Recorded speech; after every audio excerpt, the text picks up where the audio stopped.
اعوذ باللہ من الشیطان الرجیم بسم اللہ الرحمن الرحیم۔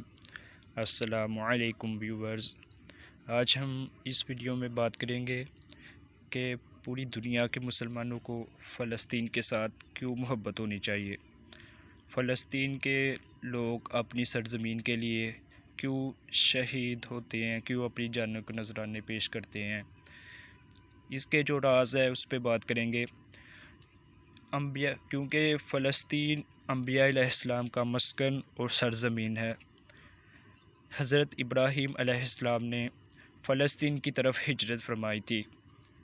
حضرت لوط علیہ السلام کی قوم پر جب اللہ تعالیٰ کا عذاب نازل ہوا تو اللہ تعالیٰ نے حضرت لوط علیہ السلام کو اسی جگہ پہ سے عذاب سے نجات فرمائی۔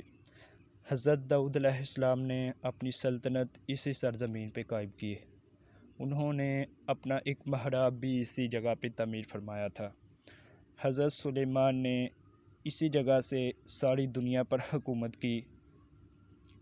اور چونٹی کا وہ مشہور قصہ کہ جس میں جب قوم سلیمان علیہ السلام پر بارش نازل نہیں ہو رہی تھی تو تب ایک چونٹی نے بارش کے لیے دعا کی، اور حضرت سلیمان کی قوم کو دیکھ کے چونٹی نے کہا تھا کہ چونٹیوں اپنے بلوں میں چلے جاؤ۔ وہ اسی اسکلان شہر کی ایک وادی میں یہ قصہ رونما ہوا۔ اس کے بعد اس وادی کا نام وادی نمر رکھا گیا۔ حضرت زکریا علیہ السلام کا محراب بھی اسی شہر میں واقع ہے۔ حضرت موسیٰ علیہ السلام نے اپنی ساتھیوں کو کہا تھا کہ وہ اسی شہر میں داخل ہو جاؤ، کیونکہ یہ شہر شرک سے پاک اور انبیاء علیہ السلام کا مسکن ہے۔ اس شہر میں بہت سے معجزات واقع ہوئے، جن میں حضرت مریم علیہ السلام سے بغیر شادی کے حضرت عیسیٰ علیہ السلام کی پیدائش، حضرت عیسیٰ علیہ السلام اسی شہر سے آسمان پر اٹھائے گئے۔ حضرت عیسیٰ علیہ السلام کی پیدائش کے بعد حضرت مریم علیہ السلام انتہائی کمزوری کی حالت میں بھی کھجور کے تنے کو ہلا دینا، یہ بھی معجزات میں سے ایک معجزہ ہے۔ حضرت عیسیٰ علیہ السلام قرب قیامت اسی شہر میں واپس آئیں گے۔ وہ اسی شہر کے ایک سفید مینار کے قریب واپس آئیں گے۔ حضرت عیسیٰ علیہ السلام اسی شہر میں مسیح دجال کو قتل کریں گے۔ اسی شہر میں باب لد کے مقام پر وہ مسیح دجال کو قتل کریں گے۔ قرب قیامت کے میں یاجوج اور ماجوج اسی شہر سے قتال اور فساد برپا کرنا شروع کریں گے۔ طالوت اور جالوت کا مشہور قصہ بھی اسی شہر میں رونما ہوا۔ اسی شہر میں مسجد اقصی ہے جو کہ مسلمانوں کا قبلہ اول ہے۔ جب نماز کی فرضیت ہوئی، نماز فرض ہونے کے بعد مسلمانوں نے سب سے پہلے اسی مسجد اقصی کی طرف رخ کر کے نماز پڑھنا شروع کی۔ بعد میں اللہ تعالیٰ کے حکم سے آپ صلی اللہ علیہ وسلم نے خانہ کعبہ کی طرف اپنا رخ کر لیا۔ معراج پر جانے سے پہلے حضرت محمد صلی اللہ علیہ وآلہ وسلم کو پہلے فلسطین لایا گیا، مسجد اقصی میں، بیت المقدس میں۔ یہاں سے پھر وہ ساتوں آسمان پاس کر کے وہ معراج پر گئے۔ اسی مقام پر آپ صلی اللہ علیہ وآلہ وسلم نے تمام انبیاء کرام کی امامت کروائی اور یہاں پہ نماز ادا کی۔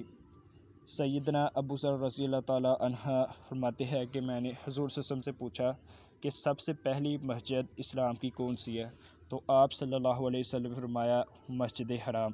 میں نے پھر پوچھا تو آپ صلی اللہ علیہ وسلم نے فرمایا مسجد اقصی، اور ان دونوں کے درمیان فاصلہ 40 سال کا ہے، بس جہاں نماز کا وقت پائے وہاں نماز ادا کر دے، وہی مسجد ہے۔ حضور صلی اللہ علیہ وسلم کی وفات کے بعد حضرت ابوبکر صدیق نے دیگر فتنات اور مشاکل کے باوجود، عسکری قیادت کی اشد ضرورت کے باوجود، حضور صلی اللہ علیہ وسلم کے تیار کردہ لشکر اسی شام کی طرف بھیجا۔ حضرت عمر نے پوری دنیا فلسطین کی فتح کے لیے وہاں خود گئے اور وہاں نماز پڑھائی، جس سے شہر کی عظمت اجاگر ہوتی ہے۔ صلاح الدین ایوبی نے ایک مرتبہ پھر اس شہر کو فتح کیا۔ بیت المقدس کا پہلا نام قرآن مجید کے نزول سے پہلے اس کا نام قدس تھا، اور قرآن مجید کے سے بعد میں اس کا نام مسجد اقصی رکھا گیا۔ یہاں پر نماز پڑھنے کا اجر بھی 500 گنا زیادہ ہے۔ رومیوں کے جبر سے بچانے کے لیے 5000 سے زائد صحابہ کرام کا اسی شہر میں شہید ہونا بھی اس شہر کی عظمت کو اجاگر کرتا ہے۔ یہ تھے وہ راز جن کی وجہ سے ہر مسلمان کو اس شہر سے محبت ہونی چاہیے۔ اگر آپ کو یہ ویڈیو اچھی لگی تو اس چینل کو سبسکرائب کریں، لائک کریں۔ السلام علیکم، اللہ حافظ۔